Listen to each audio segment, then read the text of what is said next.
Finalmente entregaram o Candidato, microfone na mão do homem cada e deixaram gestor ele tem um falar. perfil diferente. Então, Isso tem chama-se aquele entrevista que sem chega e quer militância. mudar as estruturas, outro prefere deixar como estão para depois avaliar. Tem aquele que prefere colocar secretários mais técnicos, outros mais políticos. Tem aquele que é mais barriga no balcão, o outro já deixa o secretariado trabalhar com um pouco mais de liberdade, fica na cobrança. Eu queria saber qual é o seu perfil, se o senhor for eleito, o que São Paulo vai conhecer. Se eu for, não, né? Boa noite, meninas. Eu sou o próximo prefeito de São Paulo e falo isso com humildade de alguém que quer servir. Sou um servo do povo, não acredito mais em políticos profissionais. Se realmente essa experiência política fosse levada em conta, a gente não estava com a cidade nesse caos que a gente encontra ela hoje. Sobre gestão, igual você, quando você que está em casa assistindo, obrigado aí pelo seu tempo, eu acho que é a coisa mais preciosa que você tem na vida e você está dedicando agora para ouvir sobre as eleições de São Paulo. Como você ganha R$2.000, R$3.000, você não tem que rever alguns gastos? A prefeitura está com pouco dinheiro. Segundo todos estão falando pela ineficiência, né? Porque são 120 bilhões ano que vem de orçamento e já está tudo comprometido por falta de eficiência. E aqui está o segredo. Eu não preciso ter um perfil de gestão para falar que eu vou fazer diferente ou não. A primeira coisa que tem que ter num governo é austeridade. O que é austeridade? A gente tem que saber separar custo e despesa. Custo é aquilo que eu invisto e tem retorno, e despesa é aquilo que eu fico pondo dinheiro do povo, seu dinheiro. O dinheiro de 190 mil pessoas está na fila de cirurgia, 447 mil pessoas estão na fila de exame, 34 milhões de calçadas que precisa ser feito, 34 milhões de metros. Você sabia, você que está assistindo, que se não tiver um gestor aí com esse recurso todo, esses milhões de metros quadrados de calçada representa 30% dos acidentes que a gente recebe nas ruas hoje. Ou seja, são coisas tão básicas. E a gente está falando de São Paulo, a gente está falando de uma cidade do interior com 50 mil pessoas, não. Nós estamos falando da poderosa São Paulo. Então, assim, o meu perfil, ele é muito simples. Ele é um perfil igual do pai de família. Vai ter que chegar e olhar o orçamento. O orçamento é 120 bi, onde que estão os problemas? Primeira coisa, 50% de todo o recurso de São Paulo é jogado fora. Com morosidade, burocracia, ineficiência, companheirada, corrupção. Primeira coisa, só de trocar um governo por outro governo, esses esquemas todos já começam a cair. E se quiser perguntar, você acha que tem esquema? Acho, não, tenho certeza que tem esquema. Você que é comerciante aí de algum distrito de São Paulo, são 32 subprefeituras, você sabe muito bem o que está acontecendo. Vários de vocês são extorquidos. Você começa a ver essa companheirada, esse movimento. Por que tem 12 partidos apoiando o Nunes? Por que tem esse tanto de gente preocupada em não perder essa prefeitura? Por que junto o presidente da República de um lado, loucamente precisando dessa prefeitura, né, que é o terceiro maior orçamento do Brasil? Por que eles querem um orçamento já que está tudo dedicado e tudo vinculado? A resposta é muito simples. Eu não sou a favor do Estado grande nem do Estado mínimo, sou a favor do Estado eficiente, da gente ser servo do povo de verdade. E assim como você faz as suas contas, eu também vou fazer as nossas, só que tem uma diferença. Se aumentar a receita do Estado, você arrancar seu corpo. Se aumentar imposto, você vai ver o maior levante de receita na cidade de São Paulo, você levantar R$1 de imposto. Ele não vai fazer o que o Lula e o Haddad, que já foi prefeito aqui de São Paulo, estão fazendo. Então assim, vou abrir para todos, que fique registrado isso aí. Nós somos um partido que não está dependendo de nenhum outro partido. Tinha alguns para vir, eles queriam minha alma, não vou entregar minha alma para virar político profissional. Eu vim aqui foi para servir. Estou de saco cheio, né, de ter uma cidade bagunçada desse jeito. Você que está assistindo, lembra que política não é político, tá? Política significa politeia, que vem do grego, organização de cidade. O que significa isso? A cidade não está organizada. Se ela tivesse, eu não ia ser candidato a prefeito por São Paulo. Então assim, o que vocês podem esperar de mim? Eficiência, pujança, alguém que de verdade não vai aceitar essas camaradagens, esses companheiros, esse tipo de gente não vai ter na prefeitura de São Paulo. Nem no primeiro escalão, nem na ponta. Nem uma capilarização com os mais de 100 mil servidores que tem nessa cidade de São Paulo. Candidato, esse aqui é o espaço da Band, né, para que os candidatos se apresentem aos eleitores e falem também de propostas concretas, para que todo mundo possa conhecer melhor quem disputa a prefeitura das capitais no Brasil. Já que o senhor começou falando de dinheiro, eu queria perguntar para o senhor justamente sobre isso.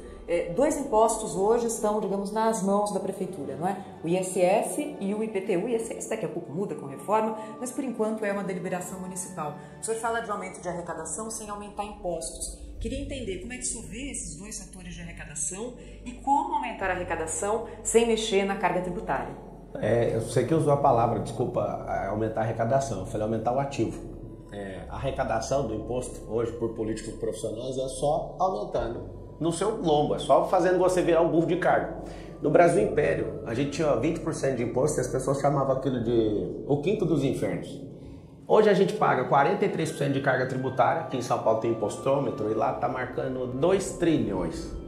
E o que mudou na sua vida? Nada. Esses caras não têm freio, eles não sabem como fazer austeridade de verdade. O governo anterior, o governo federal fez isso, e aí foi mal interpretado, deixou o governo com caixa positivo e agora a gente está com rumo de 1 trilhão. A Petrobras, por exemplo, que ficou 4 anos no positivo, pela primeira vez voltou agora para o prejuízo, está com mais de 2 bi. O que é 2 bi para você que está assistindo o jornal? Você nem sabe, né?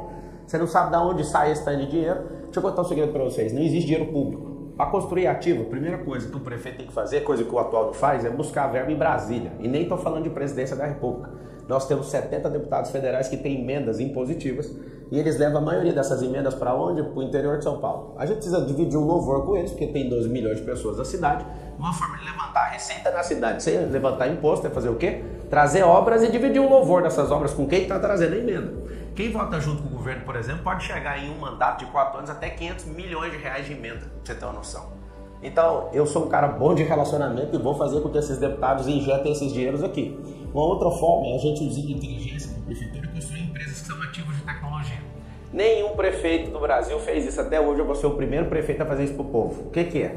Imagina a prefeitura de São Paulo criando um aplicativo. Esse aplicativo ele gera valor e depois a gente vende esse aplicativo. A gente não vendeu nenhuma riqueza natural da cidade, a gente não vendeu nada que é natural do estado, mas é tecnológico. Talvez vocês não sabem, o futuro da política brasileira, com a minha entrada, a gente vai começar a investir em equity.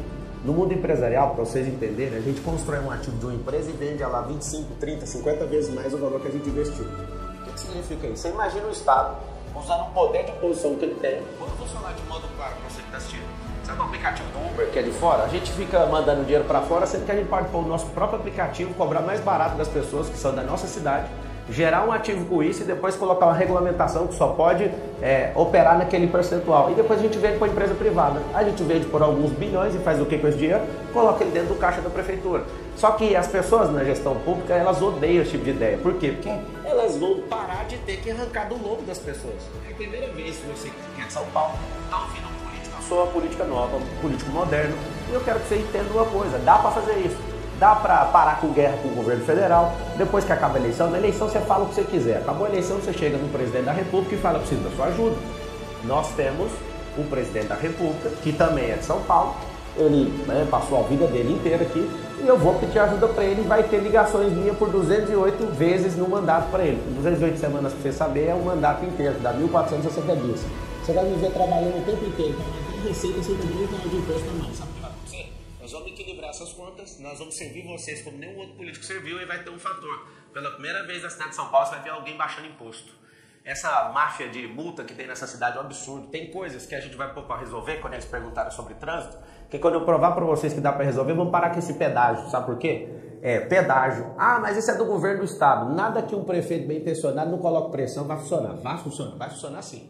Agora, por que tem rodízio de placa aqui em São Paulo? Rico tem 2 carros, você que é pobre tem só um. Por que é desse jeito? Porque é ineficiente em tudo. Pode falar de trânsito, eu vou te mostrar soluções para a gente resolver isso. Então vamos falar de trânsito agora, candidato? Porque a gente sabe, em São Paulo, 40% das pessoas demoram mais de 1 hora para fazer o trajeto entre a sua casa e o trabalho. A média nacional é de 10% aproximadamente. Então perde-se muito tempo aqui na cidade. Qual a sua estratégia para a redução do tempo de deslocamento das pessoas? Em uma das sabatinas, o senhor chegou a defender o pedágio urbano. O senhor reviu essa ideia? O senhor defende ainda o pedágio urbano? Como funcionaria? Esse pedágio seria o que já tem, né? De quem de fora, no modelo europeu, ao invés de pagar um valor, quem usar menos. Ou quem usar mais, pagar pelo tempo, até da entrada até a saída de... Isso nas estradas, mas o senhor chegou a falar de um pedágio dentro da cidade? Não, foi nesse mesmo de entrada. Tem 10 rodovias que cercam a cidade. E essas 10 rodovias, elas precisam ser revistas e até propus um bolsão e lá vai então as propostas em relação a isso. Acho que não é viável, fui convencido pelos especialistas que não faz sentido isso dentro da cidade, só fora. Seria cobrado numa área? Não vai ser, porque isso não é um problema de descartar. É porque não faz sentido, a gente tem soluções mais baratas e mais lógicas para as pessoas. Primeira delas, tem 10 rodovias que entram na cidade de São Paulo. Precisava de criar 10 bolsões ou mais, de 15 mil a 50 mil vagas nesses bolsões. Inclusive, já escolhi algumas áreas que nós vamos desapropriar. Por que isso? Porque São Paulo tem 12 milhões de pessoas. Quando junta a metrópole com esses mais de 20 municípios, na verdade, salvo engano, 38 municípios, a gente fica com 20 milhões de pessoas. Essas outras metrópoles juntas, a gente tem 30 milhões de pessoas. A maior, fora a cidade asiática, São Paulo é a maior do mundo, para você ter uma noção. O que acontece? Imagina uma pessoa que vem do interior para entrar dentro da cidade, trazendo poluição, diminuindo a velocidade do trânsito, e com uma pessoa só dentro do carro. O que a gente tem que fazer? Colocar isso nos bolsões, usar ônibus para se deslocar de lá. Inclusive, nós vamos trazer uma inovação aqui para a cidade de São Paulo, que é o teleférico. Esse teleférico é para deslocar desses bolsões até a próxima estação, para interligar a rede de transporte público. E também esses bolsões a gente vai transformar eles em eventos. São Paulo hoje, a maior parte do turismo de São Paulo são 100 mil eventos por ano. Então a nossa pegada é mais negócio. Ninguém está vindo aqui porque o turismo é difundido. Isso não tem isso aqui não. Ninguém vem aqui por causa de turismo, vem por causa de negócio. Então a gente vai capilarizar esses bolsões para fazer grandes eventos em todas as entradas da cidade de São Paulo. Segunda coisa no trânsito, fazer como nos Estados Unidos. Ao invés de criar alguma solução de infraestrutura poderosa, a gente vai liberar virar à direita no vermelho. É assim que funciona nos Estados Unidos. Quando tem uma fila de carro e aí você quer virar à direita, que chama giro de quadra, você pode usar o vermelho como pare. Isso é um processo educacional que leva 1 ano, as pessoas têm que reaprender a usar o trânsito, isso não vai gastar R$1 de infraestrutura. Terceiro ponto que a gente vai usar no trânsito de São Paulo. A gente vai, nas marginais, a gente vai criar uma expressa controlada por câmera e os carros que têm 2 ou mais pessoas, elas podem trafegar em alta velocidade nessa via expressa. Próximo assunto, que é um assunto determinante, tem o nosso rodoanel, que é o Mário Covas, 177 quilômetros, tem 44 quilômetros que são inutilizados, gastamos 5 bilhões como povo e até hoje não terminou.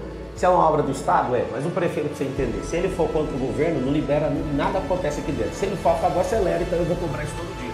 A gente vai desviar o tráfego pesado de veículos, o tráfego de caminhões, de carros pesados para esse rodoanel, isso vai liberar o trânsito. Agora, se eu somar todas essas soluções, junto com o teleférico nas comunidades, isso não é solução de mobilidade para a cidade inteira, tá? Isso aí agora é uma solução para enriquecer e colocar as comunidades mais fortes. Eu quero colocar centro gastronômico nessas comunidades, centro olímpico de empreendedorismo. Esse centro olímpico vai dar uma identidade esportiva para todo mundo. Para finalizar o assunto, eu vou te contar a maior solução de trânsito, você não vai acreditar. A maior de todas. Se eu somar todas essas que eu falei, não dá 10%, não chega nada próximo do que é capilarizar o empreendedorismo na cidade. O que é? Levar empresas para onde? Para a sua comunidade. Esse plano nosso, o projeto que é a Comunidade Forte, nós vamos levar empreendedorismo para todas as comunidades. O que vai acontecer? Na sua comunidade você não vai ficar precisando ficar arrastado no metrô, onde você nem é tratado como gente. Você não vai ficar 2 horas se deslocando, porque não faz sentido você sair de dentro da sua casa 4 horas da manhã para chegar às 7 num lugar, ir lá abrir seu computador e entrar na internet, sendo que você poderia fazer isso aí onde você está. Então nós vamos levar empresa, só que eu tenho um empecilho com isso. A maior parte das áreas de comunidade, periferia e favela, elas têm um problema, não tem liberação fundiária, não tem escritura. O senhor falava que havia um desafio para levar os empregos para algumas regiões, porque nas comunidades tem um problema fundiário. Eu queria que o senhor retomasse. Sim, a gente tem mais de 1000 favelas em São Paulo e a maioria dessas favelas tem situação crítica. E aí nisso, onde você vai ver o benefício, a gente levando empresas para esses lugares, a gente precisa fazer esse mutirão. A prefeitura é uma baderna.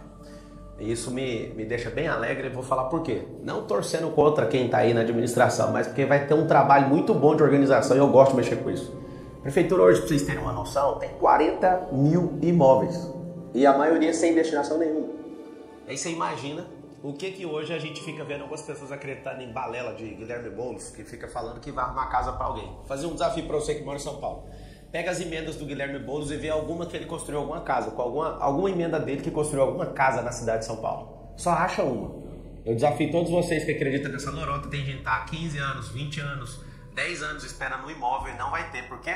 Porque isso é uma balela. O governo de esquerda tem a promessa de ficar enchendo você de esperança, mas não consegue cumprir absolutamente nada. Porque se cumprir, acabou, eles não têm mais nada para fazer. Então eles vão ficar sempre no gerúndio. Os governos, por exemplo, do PT, ficaram 13 anos para fazer a transposição do Rio São Francisco, que é uma técnica mundial desses esquerdistas malucos. Sabe o que eles fazem? Eles falam assim, estamos fazendo. Gerúndio é ficar o tempo inteiro falando que está fazendo. Esse NDO, fazendo. Não termina nunca. 3 governos eles não terminam. Aí chega alguém em poucos meses, tipo o outro presidente, vai lá e termina a obra. Por quê? Porque é interesse deles. É a mesma coisa do advogado que às vezes quer levar o cliente ali na fé, e ele fica arrastando o processo, ele fica criando um monte de remédio jurídico ali para não terminar a casa, porque ele interessa que a gente vai agir. E você que é povo, acho que você já cansou disso. O que é a grande verdade? A gente fazendo essas liberações fundiárias, a gente consegue levar essas empresas para lá e pela primeira vez você vai ver o seguinte, empresa aberta na quebrada vai ter diminuição de imposto. E eu quero saber Quantas empresas que não vão querer isso? Quantas empresas que não vão querer levar suas oficinas, parte das suas produções para esses lugares? Sendo que as pessoas que estão na empresa que elas estão, em qualquer outro lugar na cidade, já vieram desses lugares. Agora, candidato, eu queria tratar de um assunto que é segurança pública. O senhor falou de alguns assuntos que não são propriamente da prefeitura, mas que são da prefeitura. Segurança pública é um desses, porque tem a ver com o Estado, tem a ver com o governo federal, mas tem a ver com a prefeitura. Londres tem 940 mil câmeras, quantidade industrial de câmeras. São Paulo, 13 mil, 15 mil, 18 mil. É uma diferença brutal. Como é que o senhor entende que a contratação é muito, né, para chegar em 940 mil câmeras, é uma quantidade de investimento grande, mas que ajuda muito na segurança? Tanto a gente vê os dados de Londres. Londres violenta é um paraíso para São Paulo. Como é que o senhor pretende lidar com esse assunto?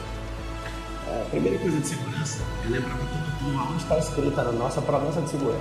Está no artigo 144 da Constituição Federal. Está escrito assim, ó, o dever do Estado e direito de todos. A segurança. O Estado está cumprindo isso. Primeiro, tente para nos defender do governo federal. Parece que não tem muita simpatia com a polícia, quer desmilitarizar a polícia. Segundo, governo do Estado. É ele que fica com a polícia ostensiva, a polícia militar que você conhece. A polícia civil é conhecida como uma polícia judiciária. A prefeitura não tem polícia, a prefeitura tem guarda. Tem uma PEC, salvo engano, a 57 está tramitando no Congresso Nacional, que essa PEC, se ela for aprovada, a guarda municipal ela vai ter poder de polícia. Mas enquanto ela não tem, hoje na cidade de São Paulo tem aproximadamente 7.100, mais ou menos, guardas municipais. Esses 7.000 guardas, no nosso governo, nós vamos triplicar e pela lei a gente consegue chegar até 24 mil. Marcelo, mas você acha que precisa de mais? Até o limite da lei, nós precisamos de ter sensação de segurança. Então a primeira coisa que eu acredito é nessa capilarização da guarda municipal. A gente precisa firmar um acordo com o nosso governador, que inclusive é alguém que eu gosto muito, respeito muito, alguém que gosta de disciplina, e a gente pode juntar força para resolver o problema da segurança de São Paulo. O governador ele reside aqui, ele mora nessa cidade. E morar nessa cidade fica bem mais simples de cobrar ele, né? Porque ele também quer um lugar seguro. O que a gente precisa fazer? Triplicar esse efetivo da Guarda Municipal. Por lei a gente consegue chegar até 24 mil. Então eu posso colocar como promessa de campanha a gente abrir concursos, né, paulatinamente até chegar nesses 21 mil.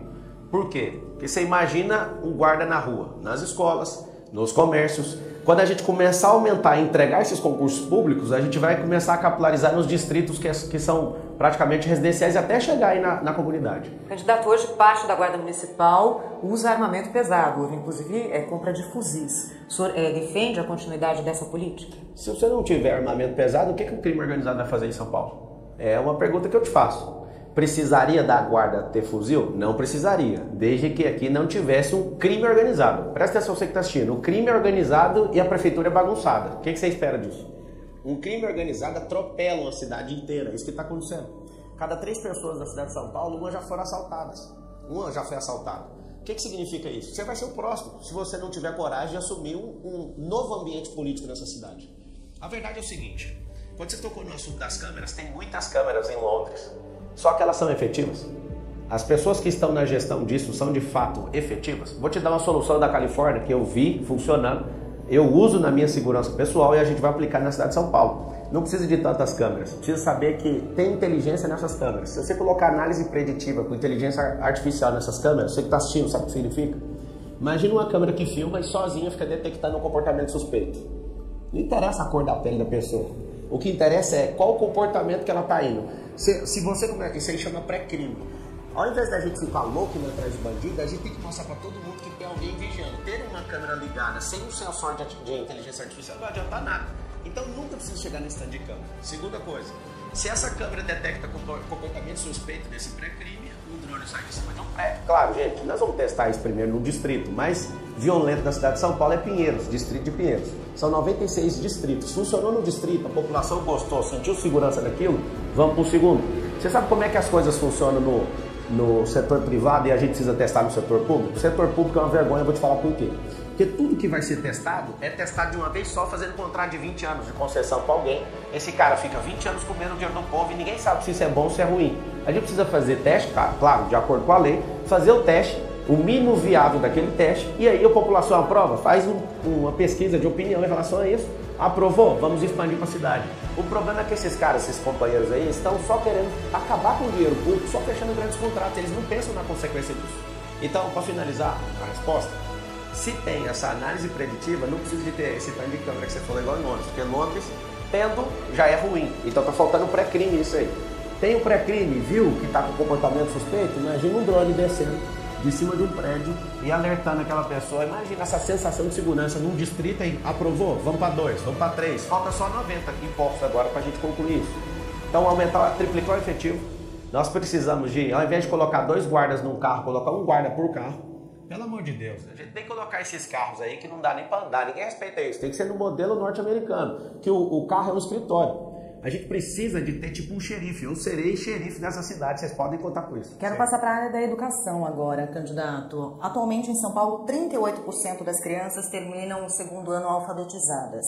Que estratégia ou que plano o senhor tem para resolver a questão da alfabetização? Como a gente melhora a situação? Aquilo que compete à prefeitura em geral, a primeira infância, o começo, né, das crianças e da alfabetização. Como a gente tem 3 minutos, eu pediria que o senhor respondesse em 2 minutos para ter o seu minuto final. Tá bom. Eu tenho rede de escola na rede privada, né? Eu tenho algumas dezenas de empresas. Eu sou filho de faxineira, sou da escola pública. A maior parte da minha vida eu sou da escola pública. Sei que a escola pública não está treinando seu filho para nada. Nós estamos gastando dinheiro de forma errada com o processo chamado escolarização. E nós vamos mostrar que São Paulo vai sair na frente com a educação verdadeira. Que é a educação que ensina seu filho a prosperar. Você vai prosperar. Lembra que eu estou te falando? A partir de 2025, com o Pablo Marçal governando essa cidade, sendo servo desse povo, vocês vão ter a chance de prosperar pela primeira vez. Ninguém vai te impedir. Primeira coisa, para responder a pergunta sobre a alfabetização, a gente tem que entender de sistema representacional. O ensino, ele não avançou como a tecnologia avançou. Então até hoje a gente tem um quadro negro e as crianças sentadas em série, e essas crianças não estão provocando pensamento crítico mais. No MEC, todas as pessoas que chegam até o final do ensino médio, 90% não consegue fazer matemática básica nem interpretação de texto. Sabe o que está acontecendo? A gente está tratando as nossas crianças como adultos e os adultos como crianças. O sistema pedagógico significa pedagogia. Peda é ensino, gogia é ensino, peda é infantil, é criança. Ele serve para criança. Só que aqui é o contrário. Nos Estados Unidos tem uma andragogia, que é ensinar adulto. A gente trata adulto como criança, imbecilizando um monte de aluno nosso, principalmente do ensino médio para frente até no ensino superior. E a nossa criança a gente cobra ela com muita teoria. Criança para alfabetização tem que ir para a prática. Eu tenho 4 filhos, eu tenho 2 redes de escola, eu sou um dos professores mais bem pagos desse país. E eu posso falar para você, eu não sou pedagogo, mas eu sou um grande instrutor dessa nação, eu tenho 1,5 milhão de alunos. Eu não estou falando seguidores não, sou assistido por 56 milhões de pessoas só numa rede social todo mês. O que eu quero que você entenda é o seguinte, seu filho está sendo ocupado de coisas que não vão mudar a vida dele. Vai ter na Prefeitura de São Paulo, no nosso ensino público, inteligência emocional, educação financeira, vai ter tecnologias do futuro, tecnologia, isso que a gente tem que ensinar, senão a gente vai se tornar uma nação escrava. E nós vamos ensinar as profissões do futuro para o seu filho. Sabe o que vai acontecer? E a gente vai dar uma identidade esportiva, não é por causa de Olimpíada, porque toda nação que tem esporte, essas pessoas elas prosperam muito mais, porque o esporte molda caráter. Então eu queria convidar o senhor para fazer suas considerações finais. É o seguinte, se essa cidade estivesse indo bem, eu não ia parar minha vida, ia deixar temporariamente a minha família um pouco de lado para ajudar a cuidar da sua. Eu tenho 4 filhos, eu namorei uma mulher só e casei com ela. E eu pedi autorização da minha família para estar aqui com vocês. Às vezes eu posso parecer maluco aqui, eu estou sozinho, sem dinheiro público, sem tempo de televisão, mas eu tenho Deus e tenho povo. E eu vim pedir uma oportunidade para vocês, deixa eu servir vocês. Chega de gente que é banana. O Nunes está aí, ele foi jogado lá, ele nem sabe o que ele está fazendo lá. Ele não dá conta, ele não tem a pujança para levar São Paulo para o futuro. O Boulos é uma escória da esquerda, é um tipo de político horripilante, apoia aborto, apoia droga, apoia coisas absurdas que não faz sentido. Tem uma outra moça que é para-choque de comunista, o outro não quer concorrer. A maioria está aqui para fazer gracinha, eu vim aqui para servir vocês, eu quero pedir uma oportunidade para vocês. Me deixa ser funcionário seu por 1.460 dias que nós vamos provar para o Brasil. O brasileiro tem jeito. Até 2050 a nossa nação vai se tornar a nação mais próspera da Terra e nós vamos mudar a mentalidade do nosso povo. Só para você entender, eu finalizo. Nosso povo tem a terra mais rica de todas, mas a nossa mentalidade é a mais miserável de todos os 197 países.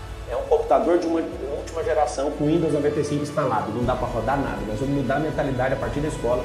Eu estou muito feliz de ser prefeito em 2025 porque no ensino básico é onde a gente vai fazer isso. Um beijo no seu coração, obrigado vocês, meu respeito à imprensa e a todos vocês que querem saber a verdade, eu estou à disposição. eu vou servir vocês com muito carinho. Obrigado. Obrigado. O Band Eleições de hoje vai ficando por aqui. Eu queria agradecer a presença do candidato pelo PRTB, Pablo Massal. Na próxima segunda-feira tem mais. Até lá.